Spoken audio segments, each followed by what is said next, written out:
Happy 6th birthday si Pia. Ayan, birthday ni Sophia. Celebrate with the family. Ayan, simpleng handaan para sa pamilya. Para ma-celebrate ang kanyang birthday kasi super excited siyang mag-birthday. Kaya naganda tayo ng kahit konti para ma-celebrate ang kanyang 6th birthday. Ayan guys. Ambag-ambag lang yan guys para matuloy yung kanyang birthday kasi alam mo na. Ayan, mayroon tayong handa, simpleng salo-salo na i-share sa kanyang birthday. Ayan, medyo nahihiya si Sophia. Kinakantahan siya ng kanyang birthday, happy birthday with her friends. Ayan, yung mga close friend niya na guys. Ayan, super happy siya sa kanyang birthday. Nahihiya siya. Ayan, papatayin niya yung kanyang kandila. Ayan, magic candle kasi yan. Hindi yan parang nahirapan siyang patayin yung kandila. Kasi magic nga siya eh. Ayan. Kung makikita mo yan, nahirapan siya patayin kasi magic candle. Ayan. Bumabalik. Excited si Sophia.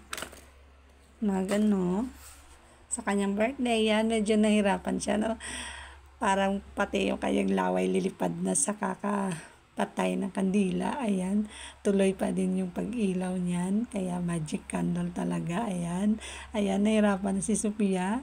Tutulungan siya patayin yung kandila. Pero, ayan, super candle talaga. Ayan, napatay nga. Pero, babalik yan. Ayan, nagsiga ulit. Ayan yung kanyang cake. Ang cute ng kanyang cake. Mayroong ice cream. Tsaka bear. Ang kanyang tita sa kanyang picture. Ayan, nagpa-picture. Happy talaga siya sa kanyang birthday. Super excited na talaga siya. Ayan ang kanyang beautiful mama. Charot. Ayan.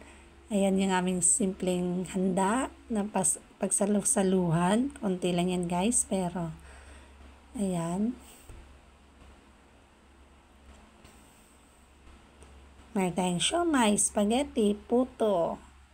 Ayan, cake, lumpia, baboy, adobong baboy. Ayan, yung mga friends niya. Enjoy sa kanyang handa at sa kanyang party. Ayan, simpleng birthday party pero memorable para kay Sophia dahil super excited na talaga siya dumating ang kanyang birthday. Kaya ayan, yung mga friends niya. Super ang saya-saya niya. Gusto niya parati birthday niya. Ayan si Sophia. Kanyang birthday. Super excited yung bata sa kanyang birthday. Gusto niya araw-araw birthday.